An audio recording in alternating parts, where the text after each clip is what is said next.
به ونتوكل عليه ونعوذ بالله من شرور أنفسنا ومن سيئات أعمالنا من يهده الله فلا مضل له ومن يضلله فلا هادي له ونشهد أن لا إله إلا الله وحده لا شريك له ونشهد أن سيدنا ومولانا محمدا عبده ورسوله أما بعد فأعوذ بالله من الشيطان الرجيم بسم الله الرحمن الرحيم وسارعوا إلى مغفرة من ربكم وجنة عرضها السماوات والأرض أعدت للمتقين الذين ينفقون في السراء والضراء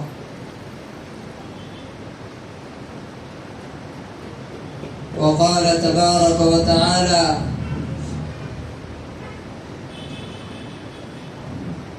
الذين ينفقون أموالهم بالليل والنهار سرا وعلانية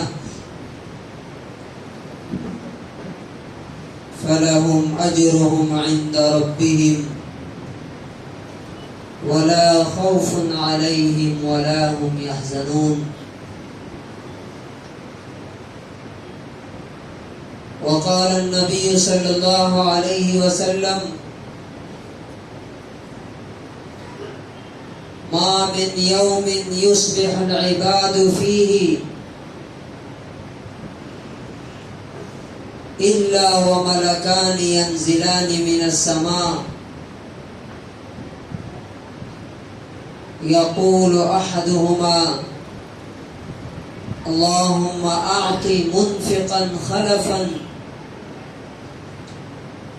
ويقول الآخر اللهم أعط ممسكا تلفا.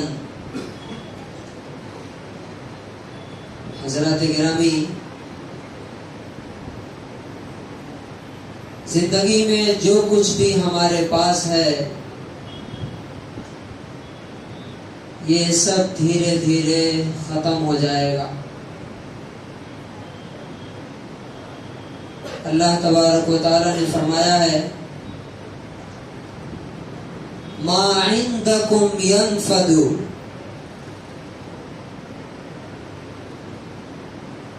جو کچھ تمہارے پاس ہے وہ سب ختم ہو جائے گا. وَمَا عِندَ اللَّهِ بَاقٍ، اور جو اللہ کے پاس ہے وہ ہمیشہ رہنے والا ہے. آپ دیکھ رہے ہیں کہ جو چیزیں ہمارے پاس ہے اس میں سب سے پہلے ہماری زندگی، ہماری جان. ہماری زندگی ہر وقت ہر لمحہ گھٹتی جا رہی ہے، کم ہوتی جا رہی ہے، اور ایک دن ایسا آئے گا کہ ہم اس دنیا میں نہیں رہیں گے، یہ دنیا ہمارے لیے نہیں ہوگی، ہم دنیا چھوڑ کر چلے جائیں گے. دوسری چیز جو ہمارے پاس ہے وہ مال ہے. اللہ تعالیٰ کہتا ہے کہ یہ بھی تمہارے ہاتھ سے ایک نہ ایک دن لے لیا جائے گا، چھین لیا جائے گا، تمہارے ہاتھ سے ختم ہو جائے گا. ہاں، ایک ہی شکل ہے اس کو باقی رکھنے کی کہ اگر اسے اللہ کے حوالے کر دیا اللہ کی راہ میں دے دیا، اللہ کے لیے خرچ کر دیا، تو یہ ختم نہیں ہوگا بلکہ ہمیشہ ہمیشہ کے لیے محفوظ ہو جائے گا، پریزروڈ ہو جائے گا۔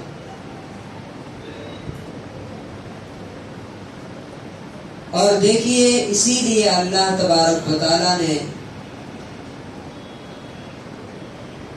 جنت کی جو قیمت طے کی ہے، جو پرائس ہے جنت کی، وہ یہی دونوں چیزیں ہیں۔ ان اللہ اشترى من المؤمنین انفسهم واموالهم بان لهم الجنہ،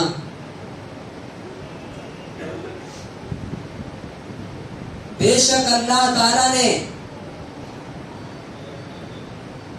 ایمان والوں سے جنت کے بدلے ان کی جان اور مال دونوں خرید لیا ہے۔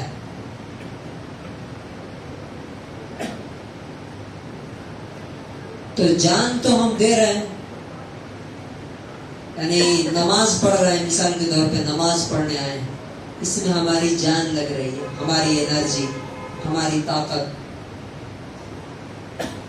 اسی طرح روزے رکھ رہے ہیں، روزے میں بھی کیا ہے؟ ہماری جان لگ رہی ہے، لیکن یہ آدھی قیمت ہے،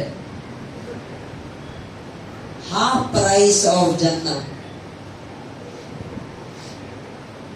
پوری قیمت کیا ہے؟ انفسہم و اموالہم، جان اور مال دونوں اللہ کے ہاتھ سے اگر بیچ دیا ہے، سودا کر لیا ہے، تو جنت ملے گی۔ اور یہ مہینہ جنت کو حاصل کرنے کا، اس کو پانے کا بہترین اپرچونٹی اور موقع ہے۔ اللہ تعالیٰ فرماتا ہے وَسَارِعُوا إِلَىٰ مَغْفِرَةٍ مِّن رَبِّكُمْ، دوڑو اور جلدی کرو اپنے رب کی مغفرت پانے کے لیے اور اس جنت کو حاصل کرنے کے لیے۔ عرضها السماوات والارض، جس کی چوڑائی آسمانوں اور زمین کے برابر ہے۔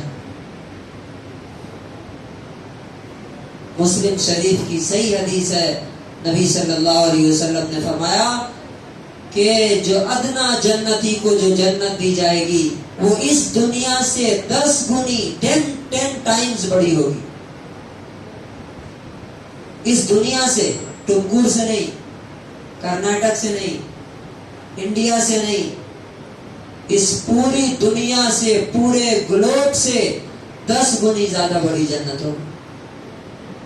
اور اس کے لیے جو پرائس ہے، جو قیمت ہے، وہ اللہ ہی نے دی ہے اور اللہ ہی تعالیٰ اسے مانگتا ہے۔ انفاق کرو، اسی لیے آپ دیکھیں گے جیسے پچھلے ہفتے بات آئی تھی کہ روزے کا مقصد کیا ہے؟ تقوی حاصل کرنا۔ تقوی والوں کی خصوصیت کیا ہے؟ ان کی کوالٹی کیا ہے؟ تو اللہ تعالیٰ نے ان کی ایک جگہ تیسری کوالٹی بتائی، ایک جگہ دوسری۔ پہلی جو سورہ آل عمران کی آیت ابھی میں نے پڑھی، اس میں پہلی کوالٹی اور خصوصیت ان کی یہ ہے الذین ينفقون فی السراء والضراء، جن کے لیے جنت بنائی گئی ہے وہ ایسے لوگ ہیں جو خوشحالی میں، تنگ دستی میں، غریبی میں، امیری میں، ہر حال میں خرچ کرتے ہیں، لوگوں کو دیتے ہیں۔ آئیے ہم اس موضوع پر دیکھیں گے کہ اگر ہم اللہ کے لیے خرچ کرتے ہیں تو اللہ تعالیٰ اس کا کیا انعام رکھا، اور اگر بخل اور کنجوسی کرتے ہیں تو اس کی تباہی کیا ہے۔ 3 آیتیں قرآن کی، اس کے منافع، اس کے بینیفٹس کیا ہوتے ہیں، اور خرچ نہ کرنے کے، بخل اور کنجوسی کرنے کے، اسٹنجینس کے نقصانات ہمیں کیا ہوں گے۔ اللہ تعالیٰ نے سورہ بقرہ، سورہ نمبر 2، آیت نمبر 274 میں خاص طور سے ایسے لوگوں کی تعریف کی. کیسے لوگوں کی تعریف کی؟ الذین ينفقون فی السراء الذین ينفقون اموالهم باللیل والنہار سرا وعلانیہ. وہ لوگ جو اپنا مال رات دن چھپا کر کے اور اعلان کر کے دیتے ہیں اللہ کے لیے. اللہ تعالیٰ فرماتا ہے فَلَهُمْ أَجْرُهُمْ عِنْدَ رَبِّهِمْ، ان کا بدلہ اور ان کا ریوارڈ ان کے رب کے پاس ہے. سوچئے اگر کوئی کروڑ پتی آدمی کوئی کہے کہ تم اگر مجھے یہ چیز دو گے تو میں اپنی طرف سے تمہیں اس کی قیمت دوں گا، تو انسان کا دل اور دماغ کیا سوچے گا؟ وہ کم تو نہیں دے سکتا ہے، جو ہماری بیس پرائس ہے اس سے بڑھا کے ہی دے گا. اللہ تبارک و تعالیٰ کہتا ہے کہ جو رات دن اللہ کے لیے خرچ کرتے ہیں دیتے ہیں، ان کا بدلہ ان کا ریوارڈ اللہ رب العزت کے پاس پریزروڈ ہے، محفوظ ہے. پر اور وَلَا خَوْفٌ عَلَيْهِمْ وَلَا هُمْ يَحْزَنُونَ، ان کے لیے کوئی غم اور کوئی خوف نہیں ہوگا. یعنی جنت کی وہ زندگی دی جائے گی خرچ کرنے کے بدلے میں، جہاں ان کو کوئی ٹینشن، کوئی غم، کوئی خوف نہیں ہوگا. دوسری آیت سورہ بقرہ آیت نمبر 268. اللہ تعالیٰ فرماتا ہے کہ جو لوگ خرچ کرتے ہیں ان کو میرے وعدے پر یقین ہے، اور جو بخل اور کنجوسی کرتے ہیں، بچا بچا کے رکھتے ہیں، وہ شیطان کے وعدے پر ہے. فرمایا الشیطان یعدکم الفقر، شیطان تمہیں غریبی، بینکرپٹ ہونے کا ڈر دلاتا ہے. ارے یہ دو گے تو پیسہ کم ہو جائے گا، پھر کہاں سے آئے گا، پتہ نہیں بزنس صحیح رہے گا یا نہیں رہے گا. 10 طرح کی باتیں وہ ذہن میں لاتا ہے. وَيَأْمُرُكُمْ بِالْفَحْشَاءِ، تمہیں بخل اور کنجوسی کا حکم دیتا ہے کہ تم بچا بچا کے رکھو. اس کے مقابلے میں اللہ تعالیٰ کیا کرتا ہے؟ وَاللَّهُ يَعِدُكُمْ مَغْفِرَةً مِّنْهُ وَفَضْلًا، اللہ تبارک و تعالیٰ تم سے نمبر 1 مغفرت کا وعدہ کرتا ہے کہ تم خرچ کرو گے تو ہم تمہاری مغفرت کریں گے، اور نمبر 2 اس سے اور زیادہ بڑھا کر کے دیں گے، یا تو دنیا میں ہی یا آخرت میں. تو اب سوچئے، غور کیجئے، جو خرچ کر رہے ہیں انہیں اللہ کے وعدوں پر یقین ہے، اور جو خرچ نہیں کرتے انہیں شیطان کے وعدوں پر پورا بھروسہ ہے. شیطان کے گویا کہ وہ اسٹوڈنٹ اور چیلے ہیں.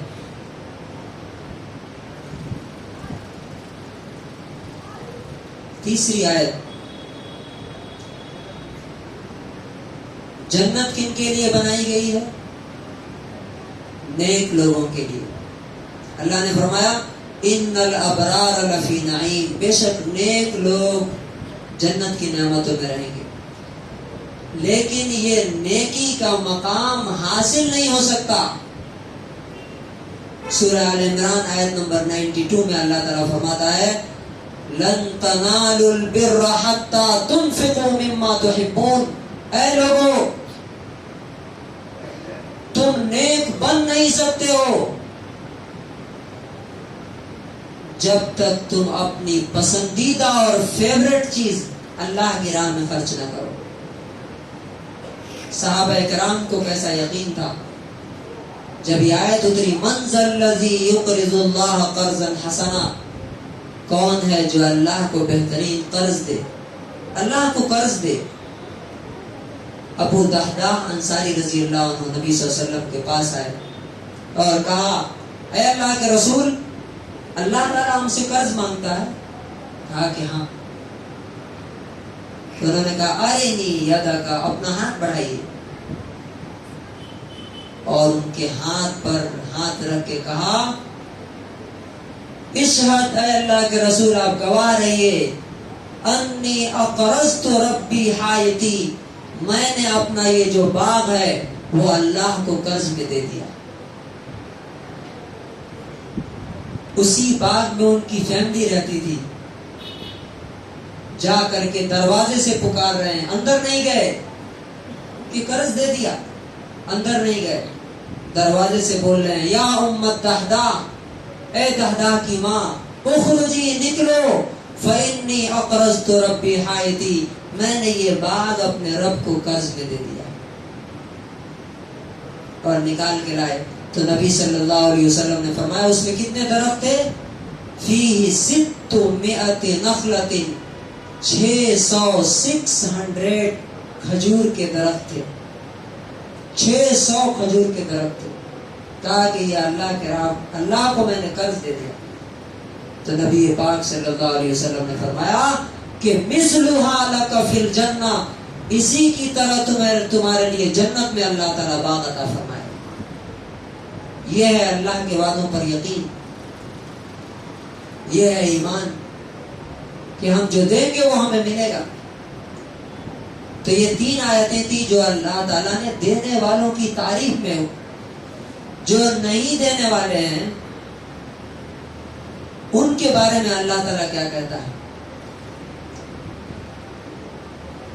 کنجوس، اسٹنجی، بچا بچا کے رکھنے والے، اپنا اور اپنی فیملی بس۔ اور دنیا میں کیا ہو رہا ہے؟ میں ایک صاحب کو دیکھتا ہوں، ادھر سے جاتے ہیں رات مغرب کے بعد۔ ایک دن میں نے پوچھا، ان سے چلا نہیں جاتا صحیح سے، میں نے پوچھا کہاں جا رہا ہے؟ کہا کہ نائٹ ڈیوٹی میں کرتا ہوں۔ بوڑھا آدمی، داڑھی پک چکی ہے، چل نہیں سکتا، لیکن وہ نائٹ ڈیوٹی کرنے جا رہا ہے۔ کیا کرتے ہیں؟ تو واچ مین کا کام کرتا ہوں میں۔ کہا آپ کے بچے نہیں ہیں؟ کہا نہیں، میرے مرد بچے نہیں ہیں، 22 کو بچیاں ہیں، 2 کی شادی ہو چکی ہے، ایک ابھی کنواری۔ سوچئے تو صحیح، میں سمجھتا ہوں کہ اگر ہر گلی میں اللہ تعالیٰ نے ہر گلی میں لوگوں کو اتنے پیسے دیے ہیں کہ اگر وہ اپنی پوری گلی کا سروے کر کے کون بیوہ ہے، کون یتیم ہے، کون معذور ہے جو کما نہیں سکتا، سروے کر کے اگر ان کو ان کا خرچ پہنچائے، ان کی ضرورت پوری کرے، تو اللہ تعالیٰ زندگی بھر ان کے رزق میں کمی نہیں کرے گا۔ لیکن یہ کنجوسی، اور اب سوچئے اس آدمی کے دل سے کیا آہ نکلتی ہوگی۔ اور اس طرح ایک نہیں ہے، ابھی ایک بچی ہمارے آس پاس سے ایک لڑکے کے ساتھ بھاگ گئی۔ کیوں بھاگی؟ اور سننے والے گالیاں دیں گے، برا بھلا کہیں گے۔ مجھے پتا ہے کہ اس بچی کے والدین کے پاس کیپیسٹی نہیں ہے کہ اس کی شادی کر سکے۔ ہمیں معلوم ہے، ہمیں اپنا پیٹ بھرنا چاہیے، اپنے بچوں کا بھرنا، ہمارے بچے اچھے سے اچھے رہے، ہماری فیملی اچھی سے اچھی رہے۔ اب ظاہر بات ہے کہ جو برائی کی راہ پہ نکل رہے ہیں، ان کے لیے اللہ تبارک و تعالیٰ کس کا گریبان قیامت کے دن پکڑے گا؟ یہ جو بوڑھا آدمی رات کو جا کے جگتا ہے، اس کے لیے کون ذمہ دار، کون مجرم ہے؟ دنیا میں جو آفتیں آ رہی ہیں ایسے ہی نہیں آتی ہے، یہ اس کے پیچھے ریزن ہوتا ہے۔ بہرحال اللہ تبارک و تعالیٰ نے جہاں دینے والوں کی تعریف کی ہے، وہاں نہ دینے والوں کی، جن کو اللہ نے دیا ہے اور کہا ہے کہ یہ میرا مال ہے، میں نے تمہیں دیا ہے، اس میں غریب کا حق ہے، یتیم کا حق ہے، معذور کا حق ہے، ڈس ایبلڈ کا حق ہے، تمہیں دینا ہے۔ اور اگر نہیں دیتے ہیں تو کیا ہوگا؟ اللہ تعالیٰ فرماتا ہے سورہ توبہ آیت نمبر 34 اور 35 میں، والذین یکنزون، جو سو رہے ہیں وہ غور سے سنیں ذرا، والذین یکنزون الذهب والفضة، جو لوگ سونے چاندی جمع کر کے رکھتے ہیں۔ سونے چاندی کیا ہے؟ پیسہ ہے، ہماری کرنسی جو ہے یہ سونے چاندی کا ہی بدلہ ہے۔ ولا ينفقون فی سبیل اللہ، اور انہیں اللہ کی راہ میں خرچ نہیں کرتے، فبشرہم بعذاب علیم، انہیں گڈ نیوز دے دو کہ ان کے لیے پینفل پنشمنٹ ہے، دردناک عذاب تیار ہے۔ وہ عذاب کیا ہے؟ یوم یحما علیہا فی نار جہنم، جس دن تمہارے پیسوں کو جہنم کی آگ پہ گرم کیا جائے گا۔ جب وہ گرم ہو جائیں گے، لال ہو جائیں گے، فتقوا بہا جباہہم، تمہاری پیشانی کو داغا جائے گا، یہ سر کو، کہ اس پیسے کی بنا پر تم سر اٹھا کے چلتے تھے، سر کو جلایا جائے گا۔ وجباہہم وجنوبہم، اور یہ سائڈ کو جلایا جائے گا۔ بہت آرام سے رہتے تھے نا دنیا میں، دوسروں کے آرام کی فکر نہیں تھی۔ وظہورہم، اور ان کی پیٹھوں کو داغا جائے گا اسی سے، اور کہا جائے گا ھذا ما کنزتم لانفسکم، یہ تمہارا خزانہ ہے جو دنیا میں جمع کرتے تھے۔ سوچئے، دنیا میں محنت سے پیسے جمع کیے، پسینے بہا بہا کر کے، اور آخرت میں ساری دنیا کے سامنے اسی پیسے کو جلا کر کے داغا جائے گا کہ یہ بخیل اور کنجوس آدمی ہے۔ اور ایک اور سزا ہے، اللہ تعالیٰ نے سورہ آل عمران آیت نمبر 92 میں فرمایا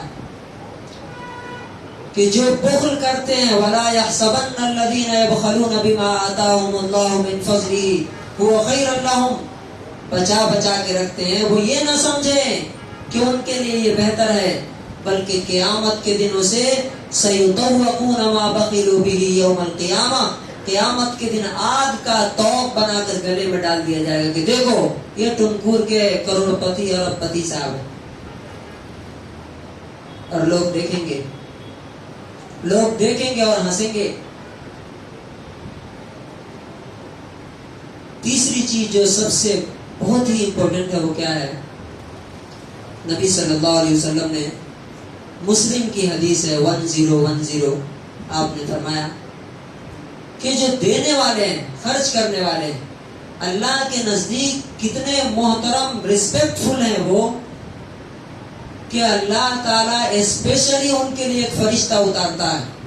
ما من یوم یصبح العباد فیہ الا وملکان ینزلان من السماء، ہر دن اللہ تعالیٰ آسمان سے 2 فرشتے اتارتا ہے۔ کس لیے؟ ایک ان لوگوں کو کے لیے دعا کرنے کے لیے جو اللہ کے راہ میں خرچ کرتے رہتے ہیں۔ سوچئے کیا مقام ہے، کیا مرتبہ ہے اللہ کے نزدیک۔ اللہ ان سے کتنی محبت کرتا ہے کہ اپنی اس پاک مخلوق میں سے 2 فرشتے کو اتارتا ہے زمین پر کہ جاؤ ان کے لیے دعا کرو۔ کیوں؟ اس لیے کہ یہی لوگ ہیں جن کی وجہ سے مسجدوں کا سسٹم چل رہا ہے، یہی لوگ ہیں جن کی وجہ سے غریبوں کے گھر کے چولہے جلتے ہیں، یہی لوگ ہیں جن کی وجہ سے یتیموں کے پیٹ بھرتے ہیں۔ تو جاؤ ان کے لیے دعا کرو۔ وہ کیا دعا کرتے ہیں؟ اللہم آتی منفقا خلفا، اے اللہ یہ دینے والا جو ہے نا، جو تیرے لیے لوگوں کو دیتا ہے، اس کو خوب بدلہ دیجیے۔ کیا خیال ہے فرشتوں کی دعا قبول ہوگی کہ نہیں؟ حدیث میں آتا ہے دعاء الملائکۃ مستجاب، فرشتوں کی دعا قبول ہوتی ہے، اس لیے کہ وہ گناہ نہیں کرتے۔ اور دوسرا فرشتہ کیا کہتا ہے؟ اللہم آتی ممسکا تلفا، ایک بخیل اور کنجوس کتنا یعنی بدقسمت ہے، کتنا گھٹیا، اللہ کے نظر میں کتنا انفیریئر ہے کہ اللہ تعالیٰ اسپیشلی اس کے لیے فرشتہ اتار رہا ہے کہ اس کے حق میں بد دعا کرو، کہ یہ ظالم جو ہے پیسے رکھ کر کے اور غریبوں کو، محتاجوں کو، مسکینوں کو نہیں دیتا، یہ ان کو تڑپتے ہوئے مرتے ہوئے چھوڑ دیتا ہے، اس کے لیے بد دعا کرو۔ نتیجہ کیا ہوتا ہے آپ دیکھیں گے، جتنے بخیل ہیں آپ سروے کر لیجئے، ان سب کے بچے انتہائی نکما، ناکارہ ہوتے ہیں، اور ان کے کمائے ہوئے پیسوں کو ضائع اور برباد کرتے ہیں۔ اس لیے کہ فرشتوں کی دعا تو قبول ہونی ہے، اور ہمارے نبی صلی اللہ علیہ وسلم، آخری بات، ہمارے نبی صلی اللہ علیہ وسلم بخیل نہیں تھے۔ بخاری کی حدیث نمبر 6 ہے. حضرت عبداللہ ابن عباس فرماتے ہیں کان رسول اللہ صلی اللہ علیہ وسلم اجود الناس. رسول اللہ صلی اللہ علیہ وسلم دنیا کے سب سے زیادہ دینے والے جنرس سخی آدمی تھے. سب سے زیادہ لوگوں کو فائدہ پہنچانے والے تھے. اور رمضان میں کہتے ہیں کہ فَلَرَسُولُ اللَّهِ صلی اللہ علیہ وسلم اجود من الريح المرسلہ. اللہ کے رسول رمضان میں تیز آندھی سے بھی زیادہ سخی بن جاتے تھے. یعنی آندھی جس طرح چلتی ہے تو ہر انسان کو لگتی ہے, اسی طرح نبی صلی اللہ علیہ وسلم رمضان میں اتنا خرچ کرتے تھے کہ ان کے خرچ سے شاید ہی کوئی انسان ہو جو فائدہ نہ اٹھاتا.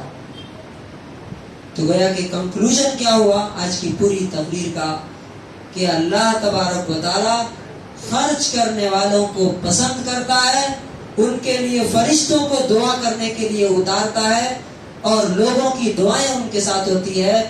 لیکن جو بخل کرنے والے, کنجوس اور اسٹنجی لوگ ہوتے ہیں, جو پیسے روک کے رکھنے والے, گن گن کے, اللہ نے کہا نا وَيْلٌ لِكُلِّ, تباہی ہے ان کے لیے. کن کے لیے؟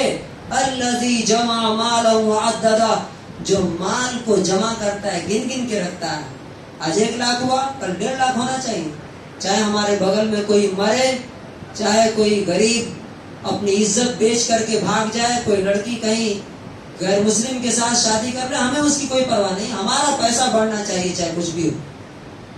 اور آج جو حالات ہمارے ارد گرد دیکھ رہے ہیں, کہیں نہ کہیں اس میں ہم بھی مجرم ہیں. اس لیے آئیے اس رمضان المبارک میں جہاں ہم روزے رکھ رہے ہیں وہاں انفاق کر کے اللہ رب العزت کو اپنے مال کے ذریعے سے خوش کرنے کی کوشش کریں, اور اللہ تبارک و تعالیٰ سے دعا کریں کہ پروردگار عالم ہمارے روزے کو اور ہمارے خرچ کرنے کو قبول کرے. ہر آدمی کیا کر سکتا ہے کہ اپنے اگل بغل میں کم سے کم اپنی گلی میں سروے کر کے کہ ہمارے گلی میں کتنے غریب لوگ رہتے ہیں, ان کے کھانے پینے کا نظم کر سکتا ہے, ان کی شادی بیاہ کا نظم کر سکتا ہے, ان کی پڑھائی کا انتظام کر سکتا ہے. اگر ہوتے ہوئے جس نے ایسا نہیں کیا, قیامت کے دن اللہ تبارک و تعالیٰ اسے ضرور ذلیل کرے گا, اور دنیا میں فرشتوں کی بددعا اس کو ملتی رہے گی. اور ظاہر بات ہے کہ فرشتوں کی بددعا ملے گی تو کبھی وہ چین سے اور سکون سے نہیں رہ سکتا. اللہ تبارک و تعالیٰ ہمیں روزے کے ساتھ ساتھ انفاق اور خرچ کرنے کی توفیق نصیب فرمائے. بارک اللہ لنا ولکم فی القرآن العظیم.